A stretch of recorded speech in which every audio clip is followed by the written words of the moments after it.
है कि बाबरी प्राण बा आरज हुआनी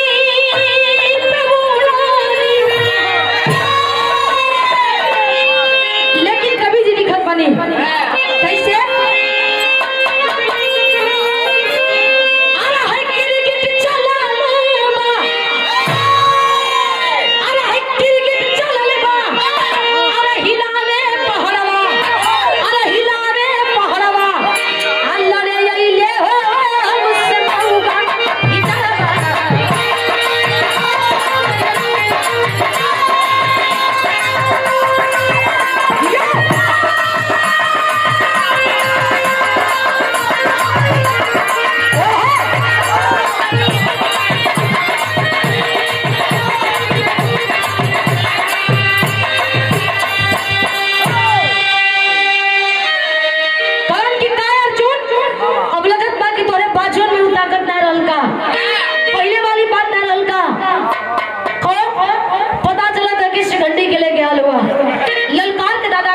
बात गलन का जवा में दम है ना जवा में दम है ना हम सब उठा कुंती के लाल में धनवा में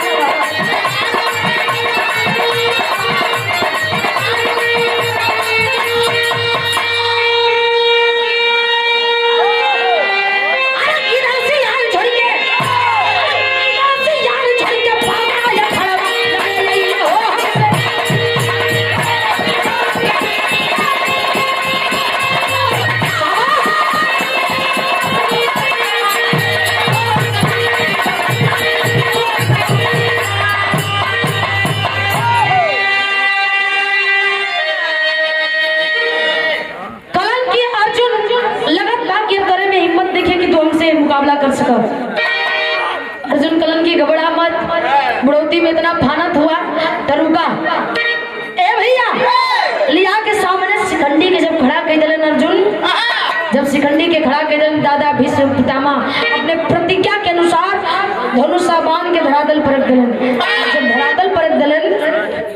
अर्जुन कृष्ण भगवान के उतकलन कृष्ण भगवान कलन की चलावा अर्जुन बाण कलन की कैसे बाण चलाई उतनी हत्या बाण कलन के निहत्ता बाण तब मौका बा ए तेरी बात फिर मौका ना मिली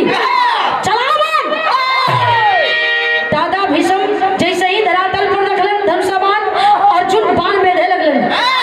बाण बेधे बेधे कतनी बाण मरलन कि दादा भीष्म पितामह तीर के सैया पर टंगा के करात बढ़न लेकिन दादा भीष्म स्वतंत्र तुरंत मर जीतन उनके इच्छा मृत्यु रहल वो जब चाहतन तब मर जीतन लेकिन वो देखल चाहत रहलन कि आखिरकार महाभारत की लड़ाई के करे पक्ष में जाता ए भैया आखिरकार दादा भीष्म भी कराहत पड़न यार करुणा कुरपत आपस में बात करत हुन कहलन कि भैया देखा अगर लड़ाई का बलबूता हमन के कंधे पे आ गई बा अगर हमन के ना लड़ल जाई तब फिर हमन के झेले में धिक्कार हमने के जवानी में धिक्कार बा करण का कुरपत लड़लन 1.5 दिन तक वो लोगन का काम खत्म आ जब काम वो लोगन का खत्म भइल तब बिराह में चोलरिया लग गई किसे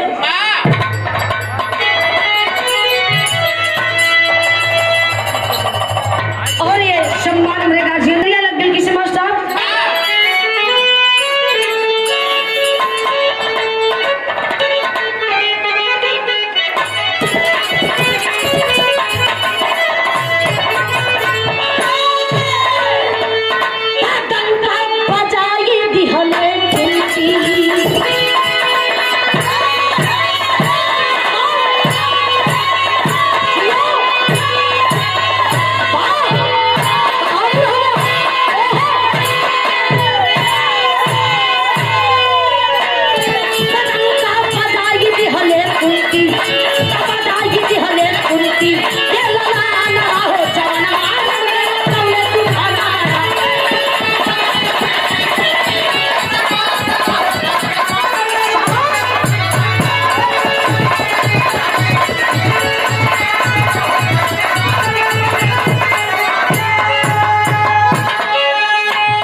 मान जा।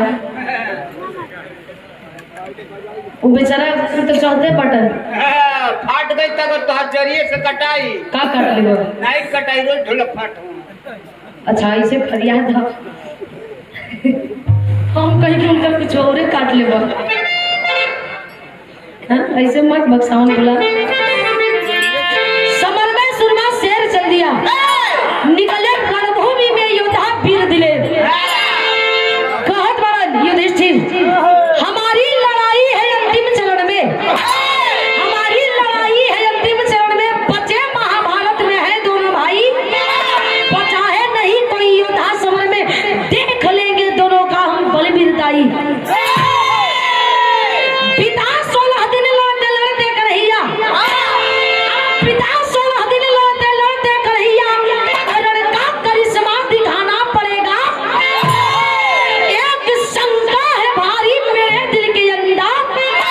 तुझे मुरली वाले बताना पड़ेगा। कलन की शंका भारी बामरा के, सब चीज के उपाय हो जाला, दवाई हो जाला, कोनो रोग के, लेकिन शंका के दवाई ना होला ना। हमरा लगे था कह के बनवावे के पड़ी ना। बाबू आ जाई बनाई है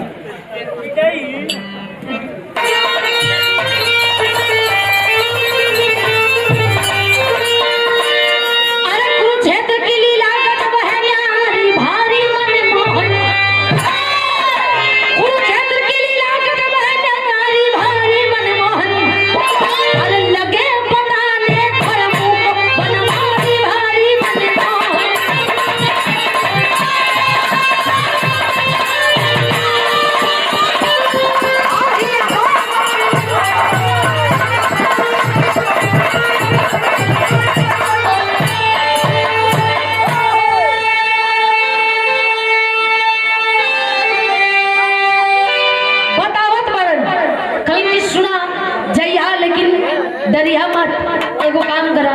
बताओ कैसे। अरे काल कराल पिकराल रूप धई, अरे यहाँ गति एक पिया हो, अथाव जाती है सबके लाश को,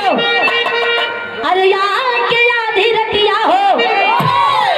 तो भाई क्या चरण में चाहिए हम पुजारी भारी मनमोहन, अरे मंगी हम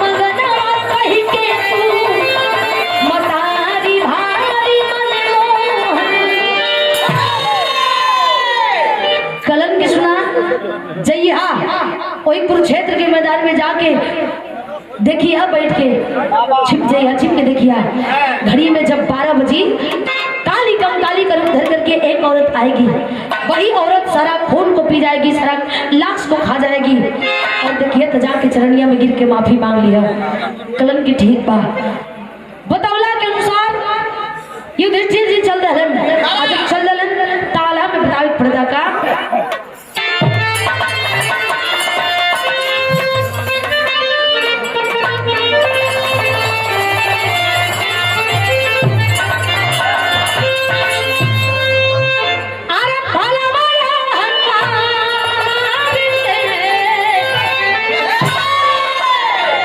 लगे हो जो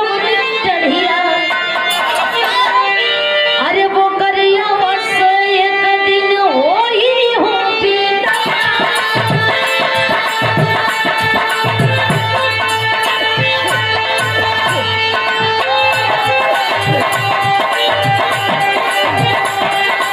अभिमानी कुमारी के भवन शुरू हो